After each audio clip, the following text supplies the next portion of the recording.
my family that I had come to this church. And our eldest son and Sandy's eldest son were bestest friends, and they were either at my house or my son was over at their house. And there is a story about a flamethrower that I will share with you, but I have to know you that. I love a story about the awesome. During the time I was here, they had prayer gathering on Wednesday nights, and we met over in the building next door in the library. And the group dwindled down to 4 of us. There was Vic and Molly and Pastor Tom Topar. So if you put their years of service and knowledge of the Bible together, you get more than double of what the age I'm willing to tell you. So there was me against 3 ministers who have been in the Word longer than I was born. So talk about a challenge to be, as Ryan said, to be the best person that you can be every single day. If you can reach that goal, well, you've got yourself a gold medal for sure. I shall miss his friendship, his quietness. He was a quiet man, but he spoke many words with his actions and the way he lived his life. I think it's wonderful that he knew every one of his family. Not everybody has that privilege at the age he was at. He loved his beloved Molly, and the time that they had together speaks volumes to those who are trying to teach people how to have a marriage. They didn't have a reality show, but they sure did live in reality. I sure shall.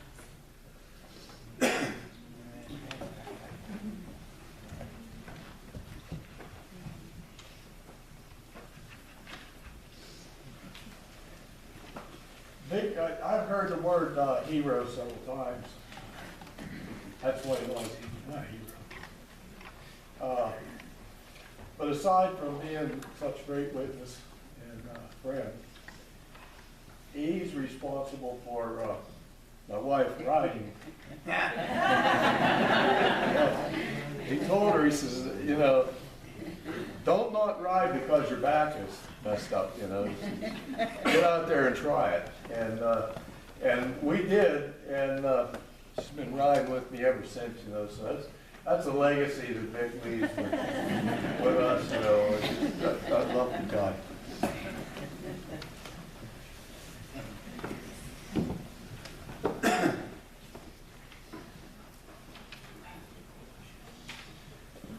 My name is Bill Ness, and a number of years ago, quite a few years ago, I was a senior in college, and I was going to do some student teaching, and I was assigned to Vic. You talk about faith. Vic was a great man of faith because he believed in God, he believed in his family, he believed in the church, and he believed in me. If you've ever been in a room with 25 teenagers, you need to have a lot of something. They had a little different way to approach things. The first day I was to teach, he left. And I was in that room with 25 teenagers, wondering what to do. And finally figured out what Rick was up to. He figured he had enough faith in me that I was supposed to know what I was doing. And then, of course, afterwards, I would tell him where I was in trouble. And believe me, I was in trouble from time to time. And he would help me through it. And so he became my mentor. And I went on to teach for quite a few years. And the neat thing about it was that I kind of lost track of Vic because, of course, he went into the ministry not long after he had me as a cooperating teacher. And finally, he began to appear again in my life in the church because of Jerry and Sandy and their family. And it was so nice to always see him and greet him. He was always very, very warm and friendly to me, and always had faith in me. And,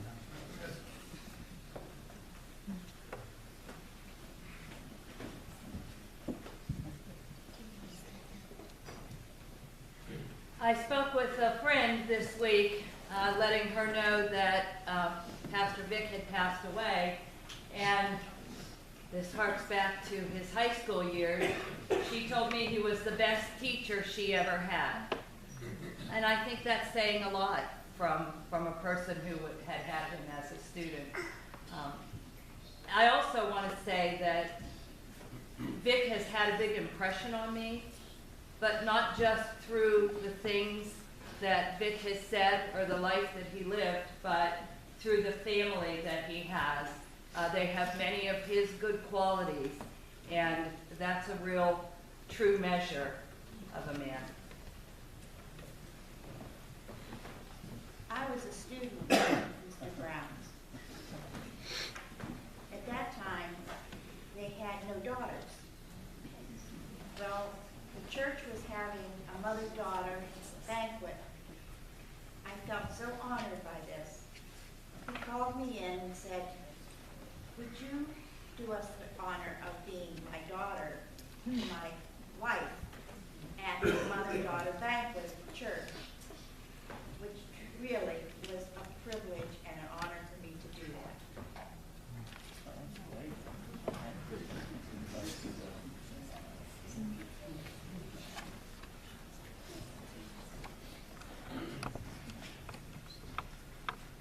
Well, I wasn't going to say anything today. I knew that there would be so many wonderful things said about Dad, and I knew that John would do a fantastic job of painting a picture for you of Dad's life, and he really, really did.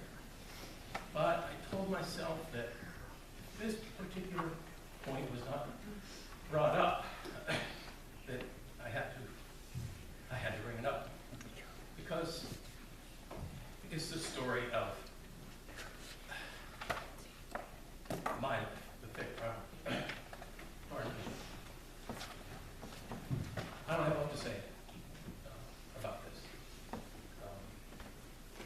The word is acceptance.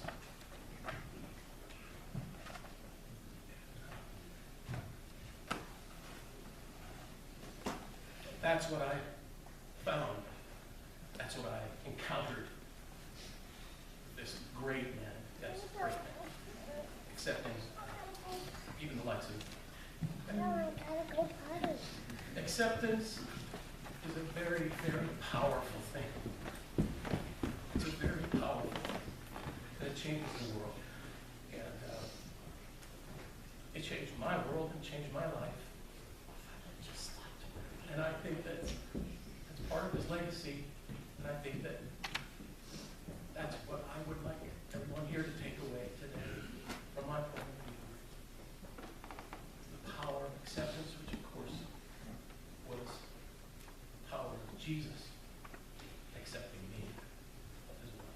Thank you.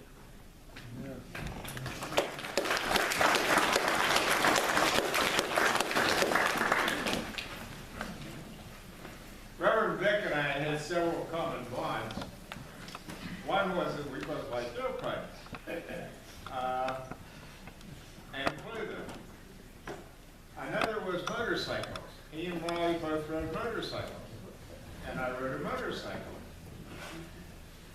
One of the things that he taught me, though, was to not get mad. I never saw Reverend Vic get mad. Did he?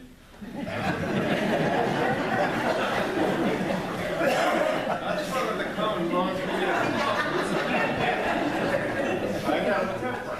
And he was very good at calming that, excuse me, calming that temper, and stand down and share himself. Hello, Mike.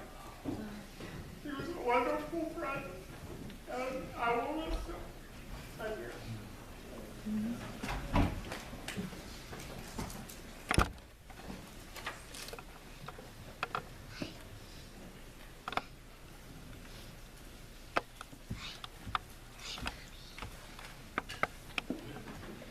You know,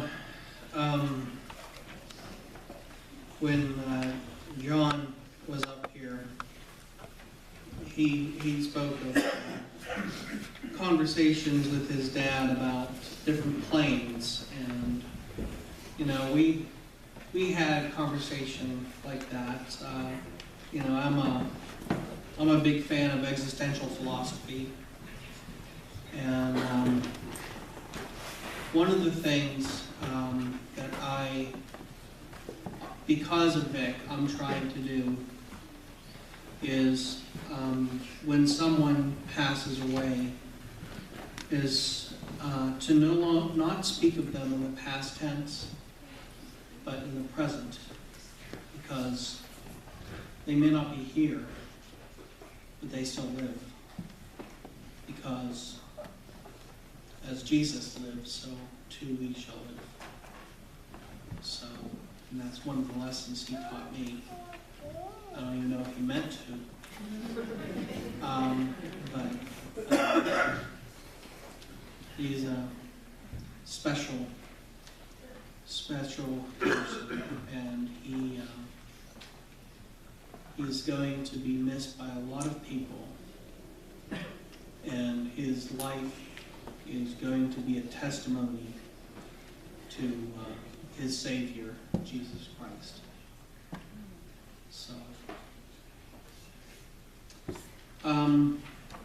if we could sing Great is Thy Faithfulness, hymn 140.